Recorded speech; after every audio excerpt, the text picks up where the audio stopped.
मुझे अफसोस है कि आप जा रहे हो।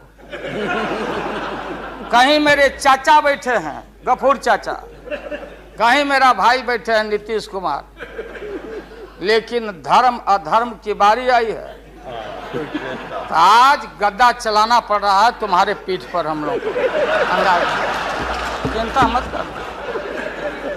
तो ये जो मन है मत वाला, कहीं हम लोग के गुरु जौहर साहब बैठे हुए हैं, गुरु थे हम लोग के। मुझे अफसोस है, मैं आता हूं कि ये जो मन है माननीय प्रधानमंत्री जी मतवाला, भोला, ठुमक ठुमक के थिरकता है, चाहे होली हो या कोई हो। जैसे आप थिरक रहे थे और हम कपड़ा फाड़ के पटना में होली गा रहे थे, ऐसे ही लोगों के लिए ये धरती ज्यों का पृथ्वी खामोश है, वही ज्यों का त्यों है। सूफी आए, संत आए, आपके सूफी संत जैसे अडवाणी जी बैठ के उपदेश पढ़ा रहे थे। आपने सोचा नहीं कि आपका सत्यानाश क्या हुआ, किसने किया ये बात। उन दिनों में सूफी आए, संत आए और भटकते इंसान को, मतवाला इंसान को, जो बहन को बहन नहीं समझता,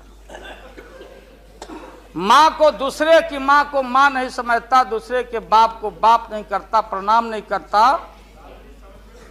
तो सूफी और मौलाओं ने कहा कि दौलत, दुनिया, माल, खजाना दुनिया में रह जाएगा और मुट्ठी बांध के आया बंदा हाथ पसारे।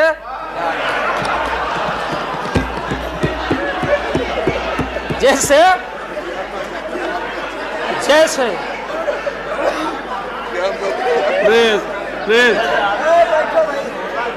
लेकिन ये जो मन है,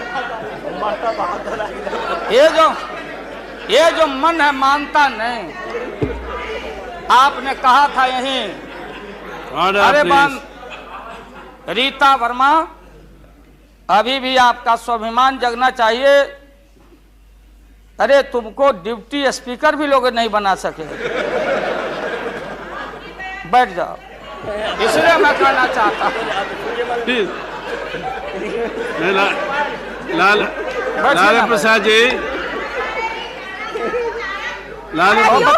हाथ पसारे जाएंगे ऊपर। बैठे बैठे बैठे। माननीय दिन दशा आपके 13 महीने के शासन में, मुझे अफसोस है 13 महीने के शासन में हम लोग के पुराने गुरु जौहर साहब के कपड़ा में, लता में, अरे भाई रुको ना भैया, सुना करो ना, कोई परिवर्तन नहीं हुआ। आप देखेंगे कि हम लोग टाइट कपड़ा पहन के आते हैं। जौहर साहब का पोशाक देख लीजिए, और बिहार में जाते हैं तो फिर वहां पोशाक आप देख लीजिए, अरे भाई फटा, यही स्थिति उनकी रह गई। अब उनका क्या दोष हो सकता है। तो आखिर इनका और उनका जो मिलन हुआ, जौहर साहब का और रूमर फ्लोटिंग सेंटर का जो मिलन हुआ, तो ये बड़े सोच समझ के हुआ। तो जौहर साहब के मामले में जो भ्रष्टाचार पर सोच है, जो बताते रहे हैं, हम लोग को जेल भेजवाते रहे हैं।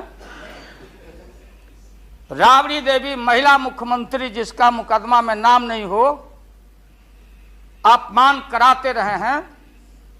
राबड़ी देवी मिलती है माननीय प्रधानमंत्री जी से मेरे साथ में। प्रधानमंत्री जी ने माना कि बहुत गलत काम हुआ, तो मैं फिर आऊंगा। आपने कहा था कि दुनिया का सबसे बड़ा स्काम है पशुपालन स्काम। आएगा दूध का दूध, पानी का पानी, जैसे सारे बैठे हुए लोग। अब बचा कौन है इस मुल्क में? कौन बेदाग बैठा है? और मैं इन चीजों को आज कोई छेड़छाड़, कोई बात नॉर्म्स के खिलाफ मैं जाना नहीं चाहता हूं। बातें दबाई नहीं जा सकती है।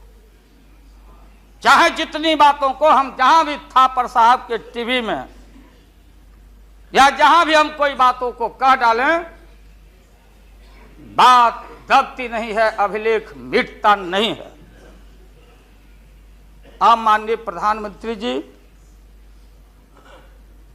आपने चिंता जताई और इतिहास को, आडवाणी जी गृह मंत्री जी ने गृह को खराब किया है।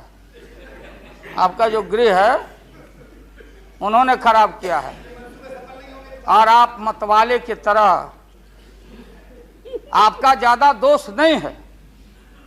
मैं किसी को अपमान करने के लिए नहीं कहता हूं। मैं जन्म लिया था फुलवरिया गांव गोपालगंज में, फुलवरिया गांव में, तो हम लोग को मालूम नहीं कि हमारे भविष्य में क्या लिखा है। तो ये गोसाई लोग एक ऐसा रखते थे पशु बैल, आंख पर मासा है, पीठ पर पैर है, बहुत छोटा नाटा है, जिसको नादिया बोलते उत्तर प्रदेश में, हम लोग अपने यहां बसहा बैल बोलते। भोला बाबा, शंकर बाबा का अवतार माने बसहा बैल। और वो जो गोसाई है कपड़ा उपड़ा उड़ा के और हजारों चिट्टी कौड़ी उसमें साट के रखता, गेरुआ बस्तर पहन लेता, और हमारे साधु लोग जो ये बैठे हैं देखिए इसी रूप में रहता। वो बेचारा गरीब है, वो लेके गांव गांव घूमता, मेरे गांव चला आया मेरे पास। मेरी माँ बैठा दी ओरी के नीचे खपड़ा घर के, देखो बाबा देखवा दो मेरे बेटे के भाग में क्या लिखा हुआ। ये हम ही अकेले नहीं, लाखों लोग जो गांव से आते उनको इन बातों की जानकारी है। अब वो गोसाई बाबा दोनों हाथ को मुट्ठी बांध के आगे करते कि इसमें नौकरी मिलेगा कि नहीं, या इसमें नहीं मिलेगा। तो दोनों मुट्ठी जब आगे करता तो गोसाई बाबा बोलता, बोलो भोला, देखो देखो इसके हाथ में क्या लिखा है। तब बैल का स्वभाव है बसहा का कि जब मुट्ठी बढ़ाइएगा तो समझेगा कि कुछ खाने को दे रहा है, तो कभी बाएं में कभी दाएं में सूंघता।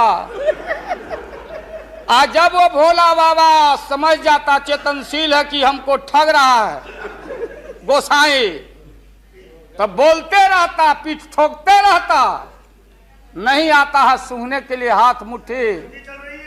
तब गोसाई पीछे से खोदता, तब वो झांझे झाना घंटी करके, महोदय मैं अपमान का नहीं,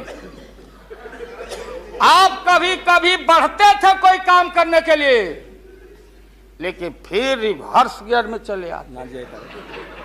जो नादिया का हाल रहा वही 13 साल में आपको नागपुर ने और एलआईओ ने हाल करके आपका रखा।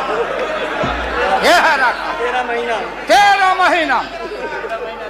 आपको एक मौका था, आप कांग्रेस की बात करते, सीपीआई सीपीएम की बात करते। जॉर्ज साहब वहां बैठे हैं, सन 77 में छपरा से मैं मेंबर पार्लियामेंट बन के आया था लोकसभा का। हम सब लोग एक साथ थे, सभी लोग आंदोलन में थे, आप लोग भी जेल, हम लोग भी जेल, कांग्रेस के खिलाफ हम लोग लड़े थे।